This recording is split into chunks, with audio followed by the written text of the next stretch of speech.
Ayan money. Money कौन होते हैं? कौन मतलब? बचपन से जब भी हम किसी के घर जाते थे, अक्सर सबसे पहला सवाल ये हुआ करता था, बेटा क्या नाम है तुम्हारा? हमने बोला मेरा नाम मनोज है, मेरा नाम राकेश है, मेरा नाम सुरेश है। तो दूसरा सवाल आता था, आगे? अक्सर हमसे ये पूछा जाता है कि आपका सरनेम क्या है, और वो सरनेम आपसे इसीलिए नहीं पूछा जाता कि वो आपका सरनेम जानने में जिज्ञासा रखते हैं।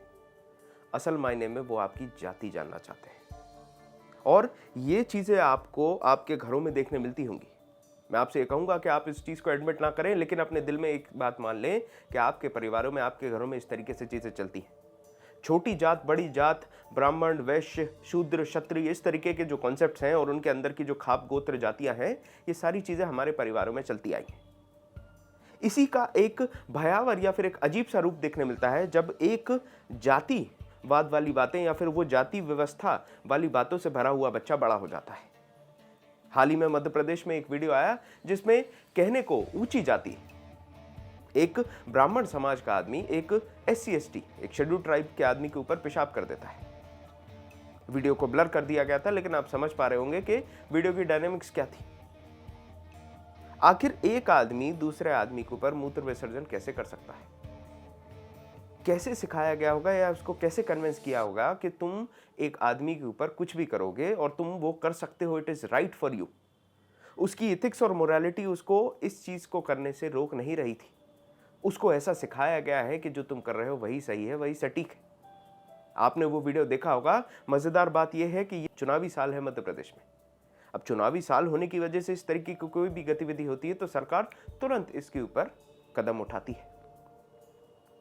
पर इसके पहले भी बहुत बार ऐसी घटनाएं हुई हैं जिसमें नीची जाति कहलाने वाली महिलाओं के साथ बलात्कार हुए हैं, और भी दूसरे कुकर्म हुए हैं जिनके ऊपर पर्दा डाल दिया जाता है, जिनकी आवाज जो है वो प्रशासन तक नहीं पहुंच पाती, जिनको सही सजा नहीं मिलती। उन्नाव का केस आपने सुना होगा। आर्टिकल 15 करके एक पिक्चर बनी थी, उसमें भी इसी तरीके की चीज को बताया गया कि जो महिलाएं थी वो सिर्फ भाड़ा बढ़ाने की बात कर रही थी, लेकिन वो शेड्यूल ट्राइब की महिलाएं थी, इसीलिए उनको दबाया जाता है, उनकी बात को आगे नहीं बढ़ने दिया जाता, अंतोगत्वा उनके साथ बलात्कार कर दिया जाता है, उनको पेड़ पर लटका दिया जाता है। पूरी डायनेमिक्स में सबसे इंपॉर्टेंट बात जो आ रही है या फिर पूरी चर्चा का सबसे इंपॉर्टेंट जो बिंदु है वो है कास्टिज्म।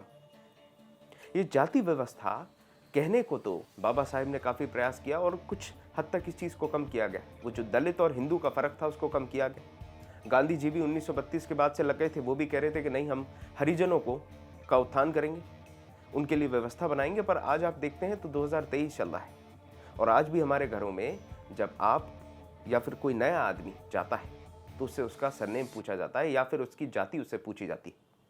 जब तक हमारे घरों से इस तरीके के सवाल खत्म नहीं होंगे, जब तक हमारे घरों से इस तरीके की सोच खत्म नहीं होगी, तो बड़ी मुश्किल बात होगी ये सोचना कि हमारे समाज में इस तरीके की चीजें, जिसमें एक आदमी दूसरे आदमी पे पेशाब करने को गलत नहीं समझता है, खत्म नहीं होगी।